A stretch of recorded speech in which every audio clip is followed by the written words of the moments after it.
What a win. इस जीत के बाद मेरे पास तो कोई शब्द बचे ही नहीं है। क्या ही जीत हासिल करी हमने। इस सीरीज में तो इंडिया को कहीं पर फेवरेट देखा ही नहीं जा रहा था, due to many obvious reason. चाहे वो विराट कोहली और रोहित शर्मा का टीम में ना होना हो, या फिर इंडियन फैन और मीडिया का इसमें इंटरेस्ट ना दिखाना। क्योंकि 7 जून 2025 को जब इंडियन टीम इंग्लैंड में लैंड हुई थी, ना ही वहां पर फैंस का क्राउड था और ना ही कोई मीडिया कवरेज। ऐसा पहली बार हुआ था जब इंडियन टेस्ट टीम के अराइवल पे 0 क्राउड मौजूद था। और इसी खामोशी में शुरू हुआ एक नया एरा, एक नए कप्तान के साथ, mister Shubman Gill. And fans और मीडिया का इंटरेस्ट ना दिखाने की वजह से हर जगह बस यही स्पेकुलेशन हो रही थी, क्या ये टीम इस टूर में कुछ कर भी पाएगी या फिर ये इंग्लैंड के बेसबॉल से बुरी तरीके से हार जाएगी। सोशल मीडिया पर ट्रोल्स खत्म नहीं हो रहे थे एंड मेजॉरिटी इंडियन फैंस के तो ओपिनियन क्लियर थे, इस टूर पे इंडिया कुछ नहीं करेगी और बेसबॉल इस सीरीज को डोमिनेट करेगा और शायद इंडिया एक मैच भी ना जीत पाए। Literally 0 support until that day, जब आता है पहला टेस्ट। ग्राउंड था हेडिंगली का, डेट थी 20 जून 2025। इस इंडियन टीम से सभी की एक्सपेक्टेशन 0 थी और सपोर्ट के नाम पर थी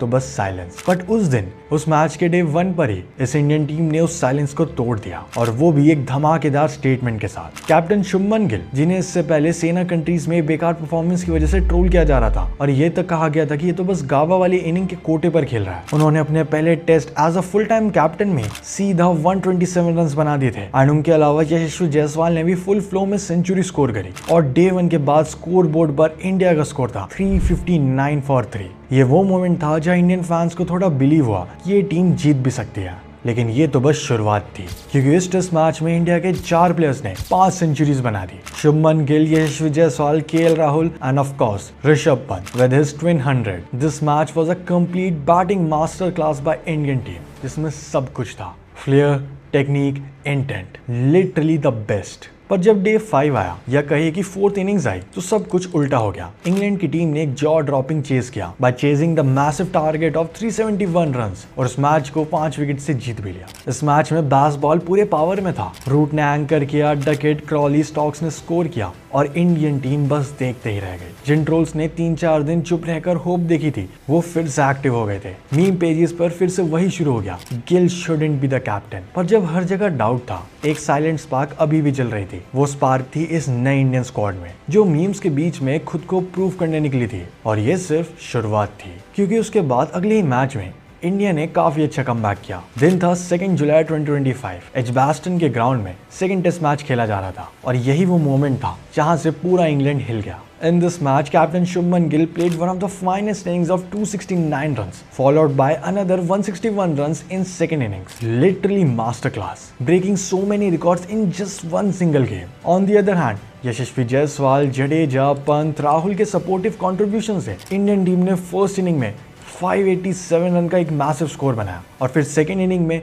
427 फॉर 6 के स्कोर पर डिक्लेयर कर दिया। और इसके जवाब में इंग्लैंड की टीम फर्स्ट इनिंग में 407 पर कोलैप्स कर गई और फिर सेकेंड इनिंग में 271 रन ही बना पाई। And as a result India ये मैच 336 रन के एक मैसिव मार्जिन से जीत जाती है। ये सिर्फ एक नॉर्मल विन नहीं थी, ये एक हिस्टोरिक विन थी, because this was the first Indian win at Edgbaston. And इसी के साथ शुभमन गिल बन गए youngest Indian captain to win overseas test और अब सीरीज हो गई थी 1-1 पर लेवल अप। फिर नेक्स्ट मैच था लॉर्ड्स के ग्राउंड में 10 जुलाई 2025। एक ऐसा गेम जहां एक्सपेक्टेशंस बनी कि इंडिया अभी भी लीड ले सकती है, क्योंकि इस मैच में जो हुआ वो स्पोर्ट की असली ब्यूटी दिखाता है एंड प्रूव करता है कि क्यों कहा जाता है क्रिकेट इज अनप्रेडिक्टेबल। वेल, इस मैच में इत्तेफाक से दोनों ही टीम्स ने फर्स्ट इनिंग में 387 रन स्कोर करे थे, जिसमें इंग्लैंड की साइड से जो रूट और इंडिया की साइड से केएल राहुल की 100 आई थी। इंग्लैंड जब सेकंड इनिंग में बैटिंग करने आए तो वो 192 पर ऑल आउट हो गए थे, यानी कि अब इंडियन टीम को केवल 193 रन बनाने थे इस मैच को जीतने के लिए और एक और हिस्टोरिक विन पाने के लिए। बट ये मैच ऐसे मूवमेंट पर आ चुका था कि पिच अब काफी ज्यादा बॉलर्स को फेवर कर रही थी। डे 4 के एंड पर इंडिया का स्कोर 58 फॉर 4 पर आ चुका था और अभी भी इंडियन टीम को डे 5 पर 135 रन बनाने थे with 6 wickets left. By the way, आप में से 86% ने तो अब तक सब्सक्राइब भी नहीं किया। चैनल को सब्सक्राइब कीजिए, जिससे हम और ऐसे अच्छा कंटेंट आपके लिए ला पाए। अब अगर हम उस मैच की बात करें तो मैच काफी ज्यादा इंटेंस चल रहा था। It was really a nail biting match और इसका बिग क्रेडिट जाता है रविंद्र जडेजा को, and as I should say sir Ravindra Jadeja को, जिन्होंने इस मैच में प्रॉपर एंकर का काम किया और एंड तक टिके रहे। और साथ में बाकी टेलेंडर्स ने भी हेल्प करी। But I feel very bad for Siraj है, क्योंकि वो एक बैड लक की वजह से आउट हो गए एंड इंडिया वो मैच हार गया केवल 22 रन से। But still Indian team did their best. इस मैच के बाद वापस से वो हेट और ट्रोल का कल्चर शुरू हो गया था। माइकल वॉ जैसे लोग कह रहे थे कि England will win bye 4-1 and India के टॉक्सिक फैंस गिल के ऊपर फिर से चिढ़ गए थे by calling him fat track bully. But फिर भी इंडियन टीम हार कहाँ मानने वाली थी। बट आई वुड से कि एक ऐसा मोमेंट था जहां से सीरीज एक्चुअल वे में बदलने वाली थी। इंडियन टीम रेडी हो चुकी थी 4 टेस्ट मैच के लिए। बट इस मैच में एक बहुत अजीब चीज हुई और वो था दोनों ही टीम्स के कुछ प्लेयर्स इंजर्ड हो गए। इंडियन टीम की साइड से ऋषभ पंत और इंग्लैंड की साइड से captain Ben Stokes.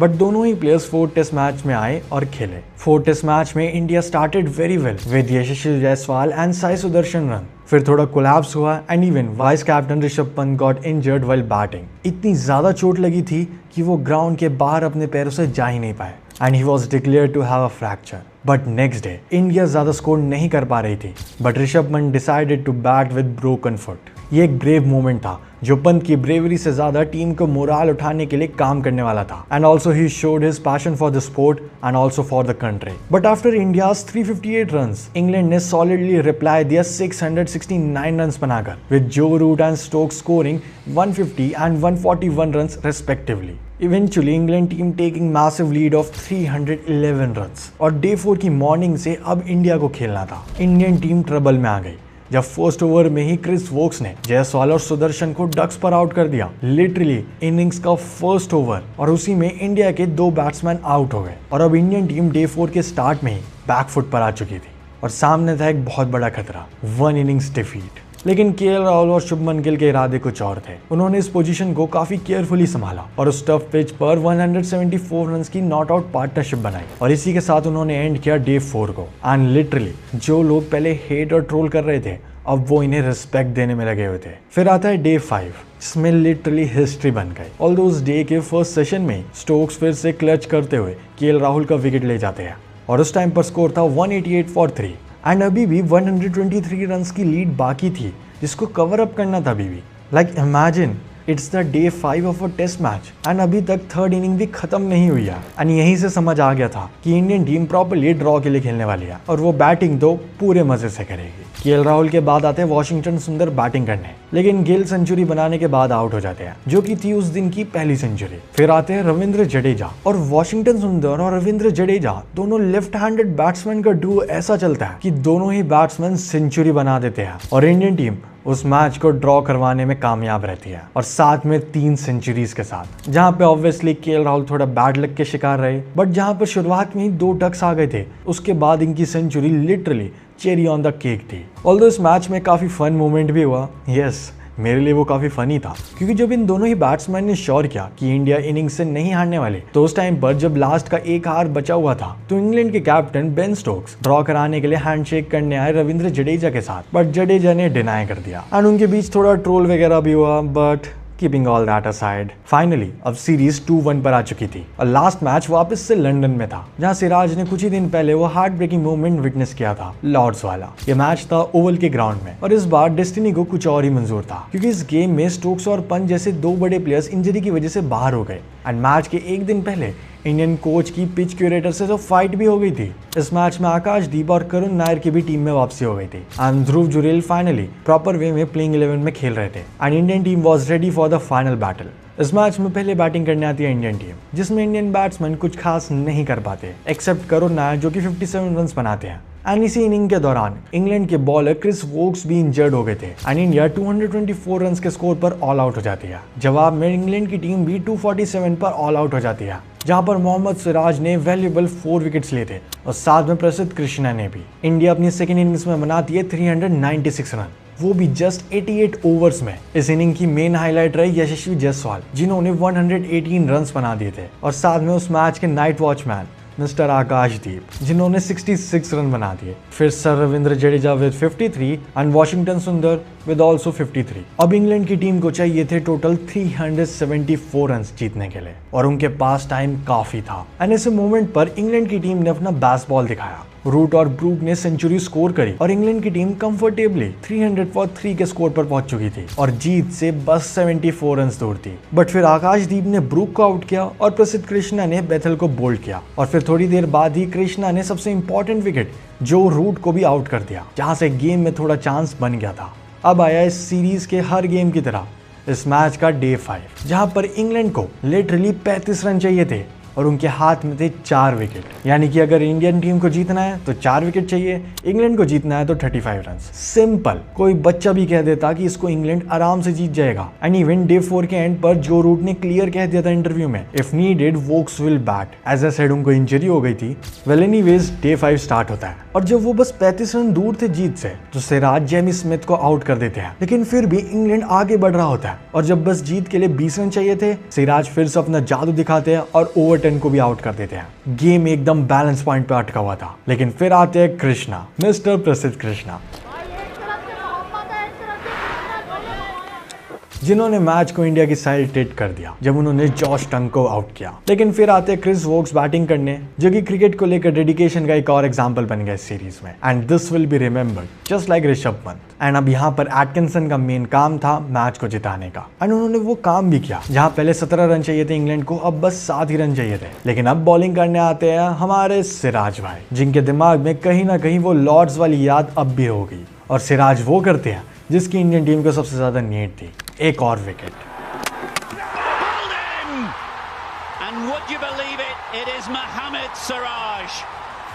Siraj took the final wicket and India won this test match by 6 runs. Literally the lowest margin ever for India. और ये सीरीज हो गई 2-2 से ड्रॉ। अब अगर हम इस सीरीज के मेन रिकॉर्ड्स की बात करें तो इस सीरीज में इंडिया की तरफ से सबसे ज्यादा विकेट्स लिए मोहम्मद सिराज ने, टोटल 23। लिटरली मोहम्मद सिराज ने सब कुछ बदल दिया। I only believe in Jassi भाई से लेकर आई बिलीव माई सेल्फ तक। And honestly he deserves all the credit, जो शायद अब तक अंडररेटेड रहा था। और उनके बाद आते हैं जसप्रीत बुमराह, जिन्होंने केवल 3 मैचेस खेले बट फिर भी उन्होंने 14 विकेट्स निकाल दिए। एंड वहीं अगर बैटिंग की बात करें तो इंडिया की तरफ से कैप्टन शुभमन गिल टॉप पर है, जिन्होंने टोटल 10 इनिंग में 754 रन्स बनाए। उनके अलावा केएल राहुल ने बनाए 532 runs, 516 by sir Ravindra Jadeja, and बाकी आप स्क्रीन पर देख ही सकते हो। And not to forget Joe Root के 537 runs, and Joe Root finally test cricket के सेकंड हाईएस्ट रन स्कोरर बन गए। वेल ये थी 2025 की एंडरसन तेंदुलकर ट्रॉफी, जिसमें एक यंग इंडियन टीम ने वो दिखाया जो कोई भी उनसे एक्सपेक्ट नहीं कर रहा था, इंग्लैंड में जाकर इंग्लैंड की टीम को ही डोमिनेट करना। लेट्स होप इंडियन टीम ऐसे और आगे परफॉर्म करे। वेल आपका फेवरेट मोमेंट इस सीरीज से क्या था, कमेंट करके जरूर बताना। Thanks for watching, see you in the next one. जाने जाना तेरे साथ ही होश में रहता हूँ, ओ जाने जाना तेरे बिन मत होश में रहता हूँ, ओ जाने जाना तू ही तो है मेरे जीने का सहारा, ओ जाने जाना इतनी दूर क्यों अब लगता किनारा।